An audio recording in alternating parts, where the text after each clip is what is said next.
Heidi, Heidi ho there, it's Hans of the Southern Isles, and we're talking everything Disney. I'm about to answer a question that's plagued many, maybe millions, of Walt Disney World travelers.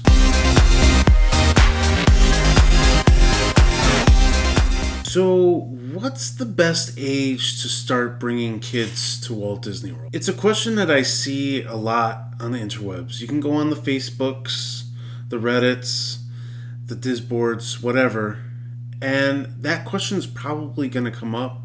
There's probably 4,000 or 5,000 threads that you could find touching on the topic. It's a question that I've sort of asked myself a lot too, given the fact that I'm a father of two girls. It's a discussion that me and my wife have had a lot as to when is the right time to bring them, or the optimal time to bring them, so that me and my wife can enjoy our vacation, our daughters can enjoy it and remember it.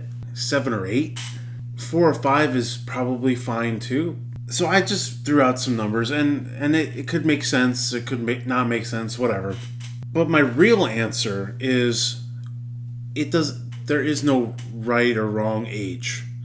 You can start bringing them when they're 7 days old, and I've definitely read threads where parents have said, I brought my 5-day-old child to Disney and it was great. We had a great time, and people do it, right? And if that's what you want to do, then do it. Just be prepared for whatever comes your way. When I was thinking about this and I was spitballing it with my wife,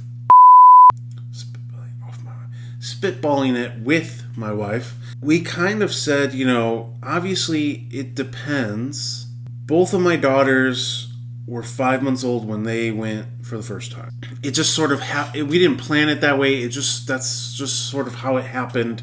And so with that, I asked myself, would I do it again? And the answer is, I really don't know. It changes every day. I think I have a different answer each time I ask myself that question. Would I do it again? Knowing what I know now,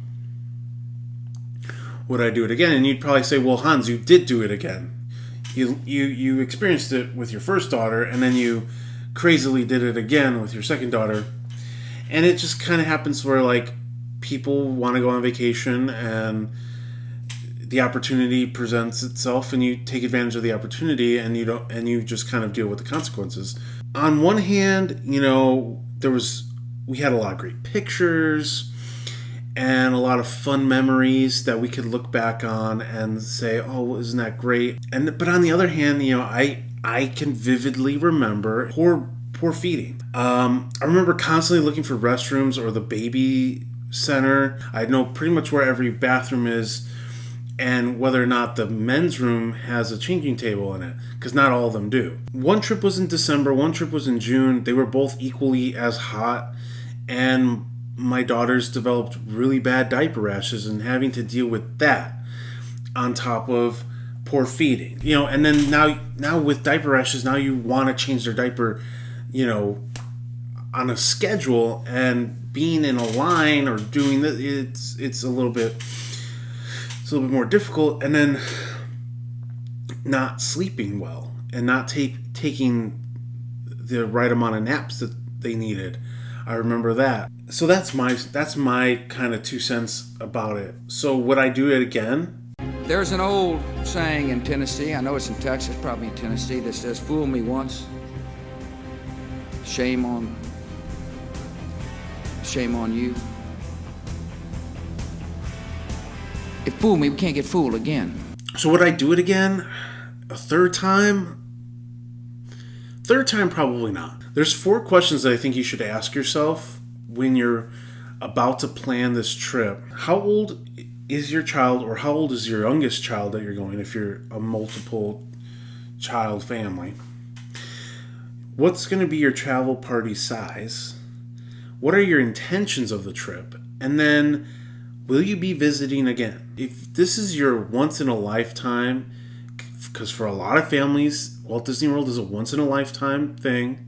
If this is your once in a lifetime trip, I would not suggest to bring them when they're 5 months old. Yeah, really, that fourth question, will you be visiting again, is huge. If you know you're going to be one of those families that goes every year or every other year, or then age to me doesn't really matter. And that's when you have to start asking those other questions. For me, the younger you have kids, the larger your travel party should be. Get grandma and grandpa to go. Get aunts and uncles to go. Bring a bunch of people, because it really does, the saying, it takes a village, right? It takes a village to take little kids to Disney World. And then the intentions. So the younger the child is, I think the less you should plan to do. I've learned this from experience. So that second trip we did, it was very much more relaxed. It just worked out better because we weren't constantly going. I think if you say, hey, we're just going to go to Disney World, we're going to relax, we're going to take it nice and slow, a few rides here and there, really just kind of, do some stuff. Maybe we just go to Tom Sawyer Island for like 3 hours. I don't know. Where the kids can kind of feel like they're doing something. We're going to do more shows this time, and this and that.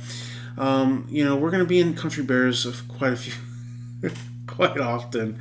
Slowing the pace down the younger they are is key. So I think those questions are probably the ones you need to ask yourself. Is there ever a right age? Is there a right or wrong age?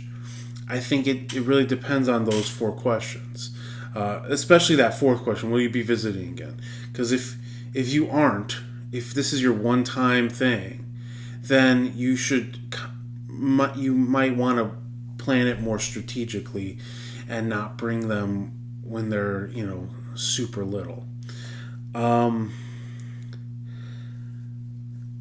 And again, you'll never find a definitive answer on the interwebs. Like, you're never going to find it. And really, because there isn't. And this also can kind of go into being too old to go to Disney, like, by yourself. Childless millennials I don't want to get into too much into that. But, people make a big deal about being an adult and going. If you've never gone to Walt Disney World and you want to go. You should never let anybody bully you into not going because they say you're too old, or they say Disney World's just for kids, or whatever. Those people have a hole where their heart should be, and you shouldn't listen to them. So that's going to do it for us. Make sure to like, comment, subscribe, and click that little bell so you get notifications and all that good YouTube stuff, and catch you on the flip side. Yes.